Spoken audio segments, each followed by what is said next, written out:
Comprenons bien cela, car c'est l'explication de bien les choses. L'ennemi travaille constamment par le côté faible. Et je pense que c'est probablement sa plus grande chance de réussite aujourd'hui parmi le peuple du Seigneur.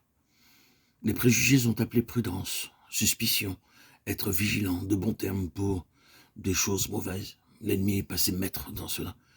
Vos préjugés peuvent être votre côté faible, car suscité par le diable.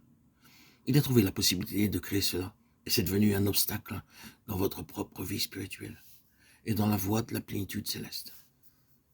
Le peuple du Seigneur est aujourd'hui attrapé dans ce filet, dans toutes les parties du monde. La croissance spirituelle dans cette voie céleste est limitée par les dommages et les suspicions causées par le peuple de Dieu. Un ennemi a fait cela.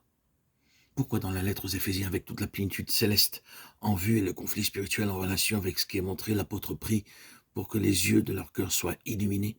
Pourquoi est-il si nécessaire de voir? À cause de l'œuvre d'aveuglement et de ses côtés faibles, et parce que tout peut être perdu par un préjugé, un peu d'étroitesse d'esprit, un peu de suspicion, un peu de fausse crainte. Au lieu de se confier dans le Saint-Esprit, de connaître l'onction qui vous enseigne toutes choses, 2 Jean 2,27, et qui vous montre ce qui est droit et ce qui est faux, vous pensez que vous devez vous armer vous-même, au cas où, alors qu'en agissant ainsi, vous pouvez vous prémunir vous-même contre l'Esprit Saint. C'est ainsi que beaucoup font. C'est le domaine du conflit.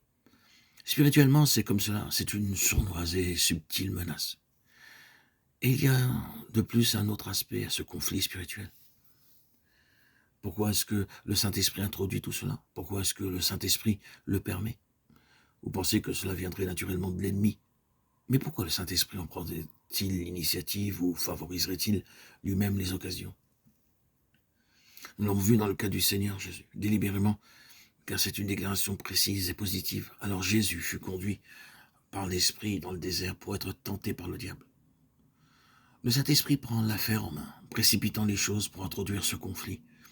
Il l'a délibérément fait avec l'Église et sachant ce qu'il faisait. C'est comme si le Saint-Esprit disait « Oh, maintenant, je vais les conduire sur le champ de bataille sans tarder. » Et pourquoi cela?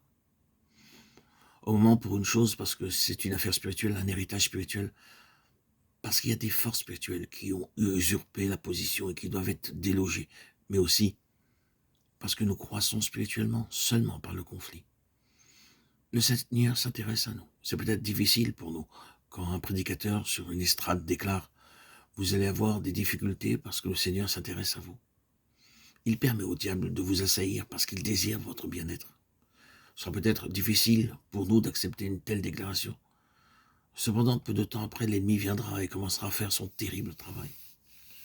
Vous serez certainement peu enclin à dire « Oh, le Seigneur, même aujourd'hui, c'est vrai, nous ne faisons pas cela de manière naturelle. » Mais n'est-ce pas un fait? N'est-ce pas vrai dans l'expérience? Vrai dans notre histoire? Et donc vrai en tant que principe que nous ne faisons jamais de progrès spirituel et qu'il n'y ait jamais de croissance sauf à travers le conflit?